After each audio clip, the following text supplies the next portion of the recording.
हर समय उदास रहने वाले लोग। ध्यान की सारी प्रक्रियाएं आपको वर्तमान में लाने के लिए बनी होती है। अक्सर लोग ध्यान करने से पहले ही जानना चाहते हैं कि ध्यान करने से उन्हें क्या फ़ायदा होगा, ध्यान का परिणाम क्या होता है।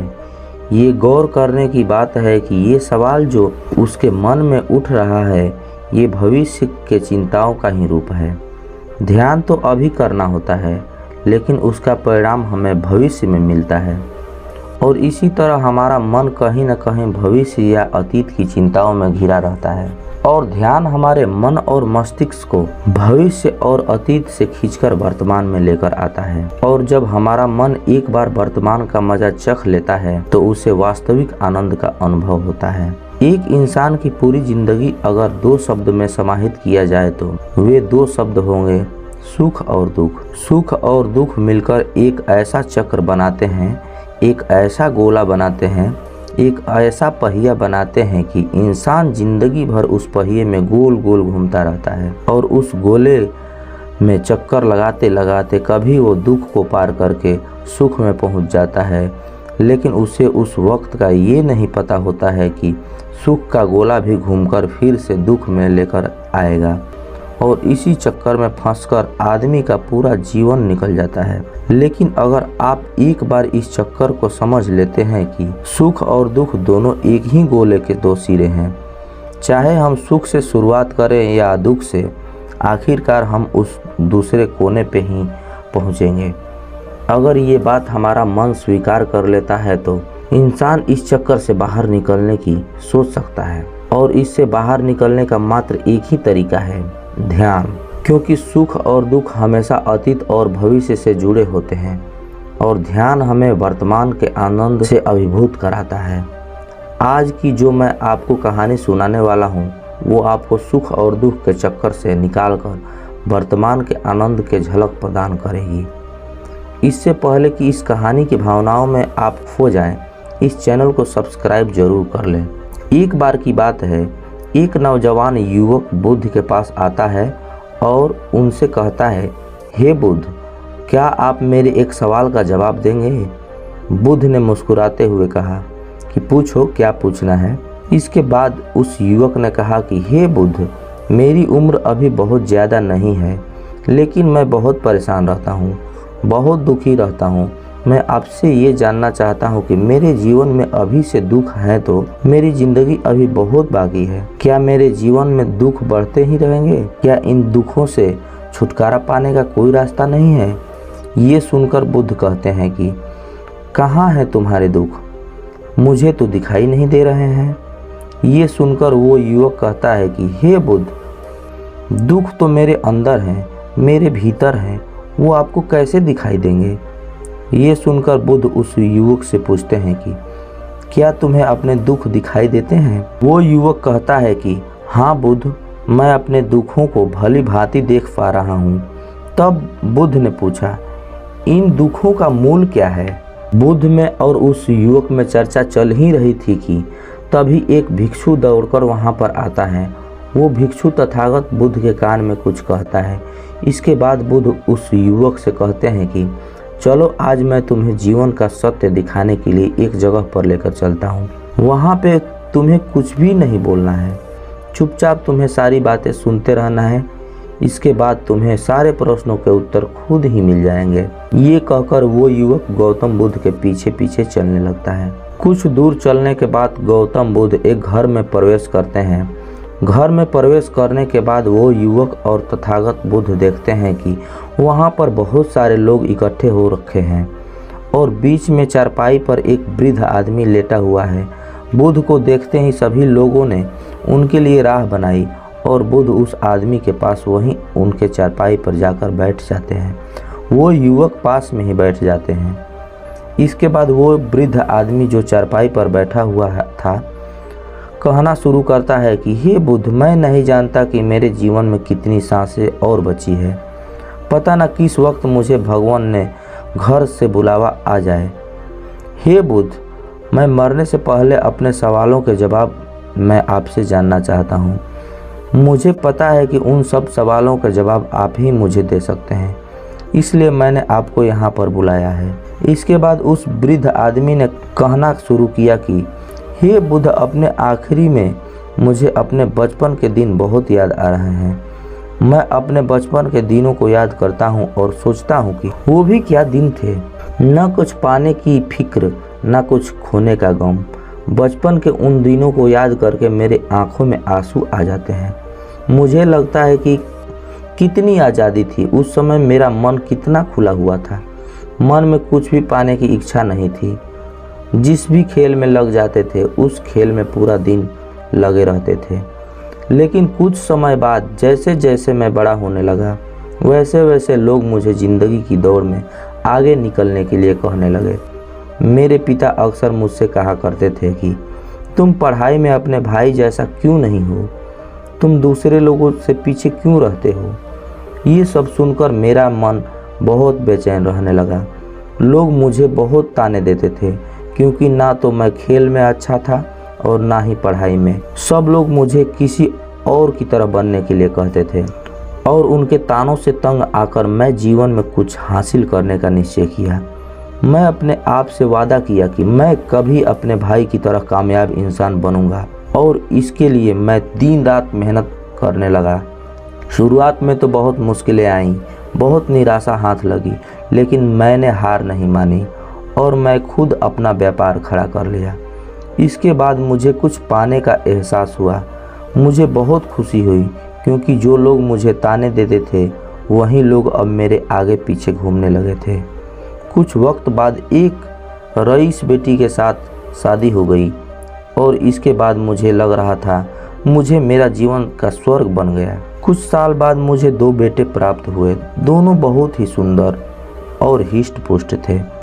अब मेरा मन मेरे बच्चों के लिए कुछ करने को लग गया था और मैं भी ज़्यादा धन कमाने में लग गया और जल्द ही मैं अपने नगर के सबसे बड़ा व्यापारी बन गया। सब कुछ अच्छा चल रहा था, लेकिन अनहोनी को कौन टाल सकता है। एक दिन अचानक मेरी पत्नी मुझे छोड़कर चली जाती है। इससे मुझे बहुत गहरा आघात पहुंचा। मैं कई दिनों तक अपने घरों से बाहर नहीं निकला। मेरे बेटे मुझे हिम्मत देते थे कि पिताजी, माताजी तो नहीं रही और जो हो चुका वो वापस नहीं आ सकता, लेकिन हम दोनों भाई आपका हमेशा साथ देंगे, आपकी हमेशा सेवा करेंगे, आपको किसी बात की चिंता नहीं रहेगी। और धीरे धीरे मैंने अपने मन को समझा लिया और अब तो मुझे अपनी प्रिय पत्नी के बिना ही जीना पड़ेगा। इसलिए मैंने अपना मन अपने बेटों के साथ जोड़ लिया। उनकी खुशी में ही मुझे खुशी होती थी, उनके दुख में ही मुझे दुख होता था। इसके बाद उस वृद्ध आदमी ने कहा, हे बुद्ध, इस जीवन चक्र में अक्सर मुझे महसूस होता है कि आखिर जीवन क्या है। जीवन की उसकी गहराइयों में कैसे जाया जाए, ये कैसे जाना जाए कि मैं कौन हूँ और इस दुनिया में क्या करने के लिए आया हूँ। ऐसे तमाम सवाल मेरे मन में उठते रहते थे और मुझे आपके बारे में भी पता चला कि बुद्ध ऐसे ध्यान की प्रणालियाँ बताते हैं जिससे जीवन का मतलब समझा जा सकता है। लेकिन मैं हमेशा सोचता रहता था कि पहले मैं अपने जीवन के दुखों और परेशानियों को दूर कर लेता हूँ, उसके बाद ध्यान में मैं अपना पूरा मन लगाऊंगा। और यही सोच सोच कर मैं कभी ध्यान नहीं कर पाता था। धीरे धीरे वक्त बीतता रहा और आखिरकार में उम्र ढलने के बाद बीमार पड़ गया। वैसे मेरे जीवन में सब कुछ थी, कोई कमी नहीं रही। मेरे बेटों ने मेरा अच्छा साथ दिया, मैंने जीवन में बहुत कुछ हासिल भी किया।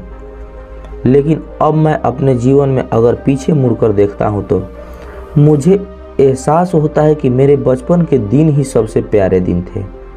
तब उस वृद्ध आदमी ने बुद्ध से पूछा, मैं चंद घड़ियों का मेहमान बचा हूँ, ये मैं जानता हूँ, लेकिन क्या आप मुझे कुछ ऐसा सूत्र बता सकते हैं जिससे कि मैं सुकून से मर सकूं, मेरे मन के सारे सवाल शांत हो जाएं और मैं जीवन का असली मतलब समझकर मर सकूं। ये सुनकर बुद्ध ने कहा कि हर इंसान को बचपन के दिन प्रिय होते हैं क्योंकि उस समय उसे कोई भी चिंताएं नहीं होती है, वो आज़ाद होता है, उसके मन में कोई लालसा नहीं होती है, वो जिस काम में भी लग जाता है उसमें ही मग्न हो जाता है। लेकिन जैसे जैसे इंसान की आयु बढ़ने लगती है वैसे वैसे उसकी इच्छाएं, उसकी कामनाएं दिन पर दिन बढ़ती जाती है और इसलिए अक्सर इंसान भविष्य की तैयारियों में लगा रहता है या फिर अतीत के बारे में सोचता रहता है और वो वर्तमान में जीना भूल ही जाता है। और वहीं अगर हम छोटे बच्चों को देखें तो उसके लिए कोई भविष्य या कोई अतीत नहीं होता है, उसके लिए बस वर्तमान होता है और इसलिए वो वर्तमान में पूरा आनंदित होकर रहता है। तुमने अपना पूरा जीवन अपनी कामयाबी, अपने बेटों और अपनी पत्नी और अपने भविष्य की योजनाओं में ही बिता दिया और तुम हमेशा ही सोचते रहे कि पहले मैं अपने जीवन को व्यतीत कर लेता और उसके बाद सत्य की खोज करूँगा, उसके बाद ध्यान करूँगा। लेकिन हम ये भूल जाते हैं कि कल कभी नहीं आता, भविष्य की योजनाएं कभी पूरी नहीं होती। जब एक योजना पूरी होती है तो हमारा मन दूसरी योजना बना लेता है और इस प्रकार जीवन चक्र चलता रहता है। और अब आखिरी समय में मृत्यु तुम्हारी सैया पर लेटी हुई है। तुम्हें एहसास हो रहा है कि मैं जीवन में कुछ भी हासिल नहीं किया। अब तुम्हें लग रहा है कि जो भी तुमने किया उसमें से तुम एक सुई भी अपने साथ नहीं ले जा सकते। अगर यही बात तुम उस वक्त समझ लेते, मृत्यु कभी निश्चित होकर नहीं आती, वो तो कभी भी आ सकती है। अगर ये बात उस वक्त तुम्हारा मन समझ लेता तो तुम उसी वक्त ध्यान और सत्य की खोज में लग जाते। तुम कोई ऐसी चीज़ खोजने की कोशिश करते जो तुम्हारे साथ जा सके, जो तुम्हारे परिपूर्णता से मरने का मार्ग दिखा सके। उस वृद्ध आदमी ने हाथ जोड़कर बुद्ध से कहा, हे बुद्ध, ये तो मैं जानता हूँ कि मुझे गलतियाँ हुई है, मैंने अपने जीवन को सार्थक रूप से जिया ही नहीं और इस बात का मुझे बहुत गहरे में एहसास हो चुका है। लेकिन मैं आपसे फिर से वही सूत्र जानना चाहता हूँ कि क्या मैं अभी परिपूर्णता के साथ नहीं मर सकता? क्या मुझे अभी सत्य की एक भी झलक नहीं मिल सकती? ये सुनकर बुद्ध ने उस आदमी का हाथ सहलाते हुए कहा कि अब तो एक ही सूत्र समझने लायक रह जाता है और वो सूत्र ये है कि तुमने जीवन में जो भी कुछ पाया है, जो भी कुछ खोया है, वो सब यहीं पर छोड़कर चले जाओ। उसे अपने मन के साथ जोड़कर मत ले जाओ। अपने मन में ये भाव पैदा करो कि तुमने अपने जीवन में बहुत कुछ सीख लिया और वास्तविकता में तुमने अपने जीवन में बहुत प्रगति की है, क्योंकि तुमने ये जान लिया है कि जीवन में कुछ भी सार्थक नहीं है और ये जानना भी बहुत बड़ी उपलब्धि होती है। लोग जीवन भर जीते जीते मर जाते हैं, लेकिन उन्हें जीवन की निरर्थकता का कोई पता नहीं चलता। इसलिए अभी अपने मन में सारे सवाल गिरा दो और ये भाव पैदा करो कि जीवन में जो कुछ जानने जैसा था वो मैंने जान लिया है और जीवन में जो कुछ भी जानने जैसा बचा ही नहीं है। जब तुम इस भाव, इस बोध से भर जाओगे तो तुम बिल्कुल खाली होकर मृत्यु को प्राप्त कर हो जाओगे। और वास्तविकता में यही मरने की कला होती है। हमने जीवन में जो कुछ भी पाया है, जो कुछ भी खोया है, इसी दुनिया का था और वो यहीं पर रह जाएगा। हमारे साथ कुछ भी नहीं जाएगा। हम खाली जाएंगे, हम बिल्कुल खाली जाएंगे। और जो लोग अपने मन को बिल्कुल खाली होकर जाते हैं, वास्तव में उनके अंदर ज्ञान का दीप जल जाता है और वो आगे चलकर दूसरे जन्मों में उस निर्वाण की स्थिति को प्राप्त कर सकते हैं। लेकिन उससे पहले तुम्हें इस जीवन की निरर्थकता को समझना होगा। यहाँ पर कुछ भी पाना, कुछ भी खोना कोई मायने नहीं रहता।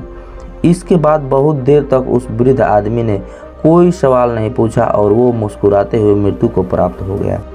इसके बाद बुद्ध ने उस नौजवान युवक से पूछा कि क्या तुम्हें अपने सवालों का जवाब मिले, और मिले तो तुम्हें क्या जवाब मिले, सभी को बताओ। उस युवक ने कहा, हे बुद्ध, मुझे अपने सवालों के जवाब मिल गए हैं।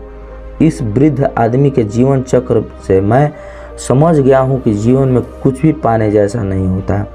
सुख हो या दुख, सब कुछ यहीं पीछे रह जाता है और अगर हम इसी चक्र में फंसे रह जाएंगे तो हम कभी सत्य को नहीं जान पाएंगे। इसलिए जीवन में सुख और दुख तो दोनों चलते ही रहेंगे। इसके साथ साथ चलते हुए ही हमें सत्य की खोज करनी पड़ेगी। लेकिन बुद्ध, मेरे मन में अभी भी एक सवाल बाकी है। जिसका जवाब जानना सबके लिए बहुत ज़्यादा ज़रूरी है। मेरा सवाल है कि मैं ध्यान की यात्रा करने के लिए बहुत प्रेरित हुआ हूँ, लेकिन मुझे कोई मार्ग ही नहीं पता। ध्यान कैसे किया जाता है? कि ध्यान की सभी प्रक्रियाएं तुम्हें होश में लाने के लिए ही बनी है, तुम्हें वो वर्तमान में लाने के लिए ही बनी होती है। अगर तुम किसी भी काम को पूरी उपस्थिति के साथ पूरे एकाग्र भाव से अपने आप को पूरी इकट्ठा करके कर सकते हो तो तुम ध्यान में ही होते हो। लेकिन हमारा ध्यान इधर का उधर भटकता रहता है। अपना काम करते करते वर्तमान में रहने के लिए मैं तुम्हें एक छोटी सी विधि बताता हूँ, जिसके जरिए तुम अपना काम भी कर सकते हो और ध्यान को भी समझ सकते हो। जब भी तुम चलते फिरते हो, उठते बैठते हो, सिर्फ अपने सांसों पर ध्यान शुरू कर दो। सांस किस नाक से आ रही है, किस नाक से जा रही है, नाक के कौन से कोने से टकरा रही है, सिर्फ तुम उसके साक्षी भर हो जाओ। सिर्फ उसको देखते रहो। कुछ भी काम कर रहे हो, चल रहे हो या फिर रहे हो या खाना खा रहे हो, सिर्फ अपनी सांसों पर ध्यान लगाओ। और ये करते वक्त तुम्हें महसूस होगा कि तुम्हारा दिमाग, तुम्हारे विचार तुम्हें इधर उधर ले जाते हैं, लेकिन थोड़ी देर बाद फिर से हम होश आएगा कि तुम्हें अपनी सांसों पर ध्यान लगाना है और तुम्हारा ध्यान फिर से सांसों पर टिक जाएगा। और धीरे धीरे तुम विचारों को देखने लगोगे तो तुम पाओगे कि विचार विलीन हो जाते हैं। तुम्हारे अंदर बस एक खाली मैदान बचा हुआ है। सारे सवाल जवाब विलीन हो चुके हैं। इसके बाद बुद्ध ने कहा कि सांसें जो होती हैं वो वर्तमान में चलती हैं, ना ही वो भविष्य में चलती है, ना ही वो अतीत में चलती है। वो वर्तमान होता है, वही वर्तमान स्थिति होती है। और जब तुम अपनी सांसों से जुड़ जाते हो तो तुम वर्तमान में ध्यान लगाना सीख जाते हो, क्योंकि सांसें जिन पर तुम ध्यान लगा रहे हो वो वर्तमान में चल रही होती है। इसके बाद धीरे धीरे कदम दर कदम तुम्हें ध्यान की खुद ही एहसास होने लगेगा। फिर तुम जो भी काम करोगे उसमें तुम्हारा पूरा चित्त लगा होगा। तो शुरुआत वहीं से करो जहाँ पर तुम हो। यहीं से अभी से तुम अपनी सांसों को पकड़ना शुरू कर दो। तो दोस्तों, कैसी लगी ये कहानी कमेंट सेक्शन में ज़रूर बताना, और अच्छी लगी तो इस चैनल को सब्सक्राइब करना मत भूलना। तो मिलते हैं अगली कहानी में, तब तक के लिए अपना ख्याल रखें। जय हिंद, जय भारत, जय बुद्ध।